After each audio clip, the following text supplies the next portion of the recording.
Sir मेरे पास Bharat defence के 264 share है, एवरेज कॉस्ट है उसका 712 रुपए। और टाटा टेक का मेरे पास 78 शेयर है, उसका एवरेज कॉस्ट है 116 रुपए। और अशोक लेलैंड के नहीं बस ठीक है, दो बहुत है। टाटा टेक्नोलॉजीज का भाव क्या बोला आपने? 116 रुपए। टाटा टेक्नोलॉजीज 116 रुपए।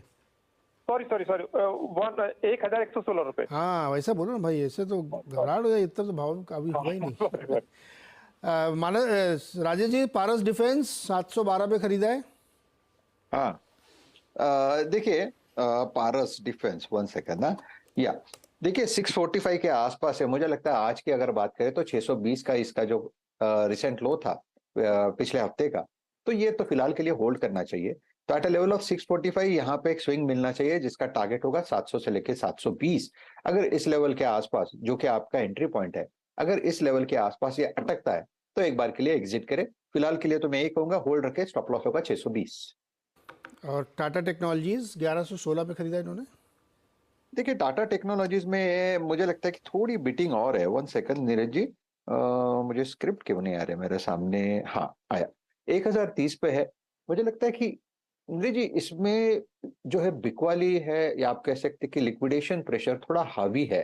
हालांकि मेरे पास चार्ट में ज्यादा डेटा नहीं है, क्योंकि वीकली चार्ट अगर हम देखते हैं जो कि थोड़ा सा पोजिशनल व्यू देता है, उसमें हार्डली हमारे पास एक 20-25 कैंडल्स है, तो उसमें ज्यादा मिलेगा नहीं। लेकिन इतना मैं कह सकता हूं कि this is not a level to cell.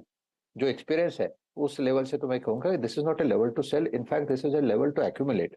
मुझे लगता है ये 1000 के नीचे नहीं टूटना चाहिए।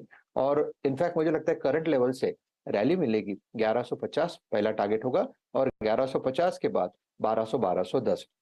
So this is the level जहां पे आपको एक्यूमुलेट करना है। तो for me it's a hold. Okay, accumulation करना चाहिए, बेचना नहीं चाहिए। सुनील कुमार हमारे साथ जुड़ रहे हैं वाइजैक से। सुनील जी नमस्कार, सवाल पूछिए। मेरे पास इंडियन आरपीएस है 2000 share at the rate of 19 rupees 25 पैसा। माना जी, राजेश जी सवाल सुनाई पड़ा आपको? नहीं सुनाई पड़ा। स्क्रिप्ट का नाम एक्रिलिक्स।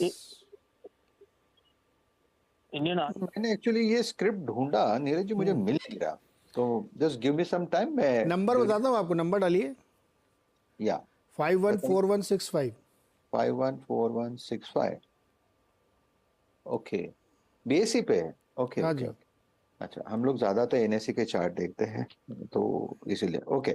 देखिए मेरे पास तो कल का क्लोजिंग डेटा है, करीबन 12 रुपए 90 पैसे के ऊपर है, राधा 13 पकड़ के चले 13 रुपए के आसपास का क्लोज है। मुझे नहीं पता आज क्या क्लोज है इसका, या क्या करंट मार्केट प्राइस है, क्योंकि मेरे पास बीएससी के अपडेशंस नहीं आते हमारे सॉफ्टवेयर में।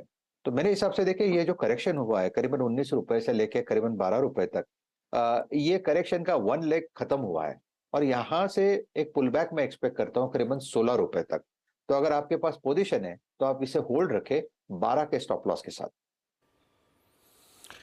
ओके, ये है इंडियन क्लिक पे सवाल। और अगला आप मनोज डांगी हमारे साथ हैं भिवानी हरियाणा से। मनोज जी सवाल पूछिए अपना। या हाय नीरज जी, हाय राजेश सर। मेरा सवाल ये, मेरे पास 2022 से लेके तो अप्रैल 2022 में मैंने 1000 शेयर ओरिएंट इलेक्ट्रॉनिक के खरीदे थे। एंड ये मैंने 350 रुपए में लिए थे सर, और करंट भाव चल रहा है 198 के अराउंड। तो सर इसमें क्या करना चाहिए मेरे को? होल्ड करना चाहिए या फिर एग्जिट करूँ यहाँ पे? राजेश जी क्या एग्जिट कर लेना चाहिए? देखिए चार्ट तो आप कह सकते हैं कि नीरज जी ओवर सोल्ड है, लेकिन चार्ट देख के लगता है कि ये तो continuous lower top lower bottom में बना रहा है। तो ये इसमें ऐसा कोई चार्ट में ये कन्विक्शन नहीं आ रहा है कि ओके इस लेवल से ये पलटेगा और आपको एग्जिट देगा। तो फिलहाल तो मैं इतना ही कहूंगा, चार्टिकली 190 का स्टॉप लॉस रखें। अगर 190 का स्टॉप लॉस भी लग जाता है तो आप इसमें से एग्जिट करें, क्योंकि आपका कैपिटल ज्यादा इरोड होगा। तो करंट लेवल से ऑलरेडी आपका इरोड हुआ है, इसलिए मैंने एक स्टॉप लॉस दिया है 190 का। और सामने मुझे लगता है ये करीबन 220 से 240 तक का पुल बैक देना चाहिए, अगर इस लेवल के आसपास ये सस्टेन होता है तो।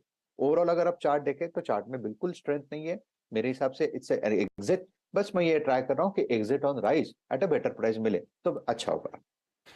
बढ़ने पर निकल जाइए, 190 का स्टॉप लॉस रखिए। और इस बीच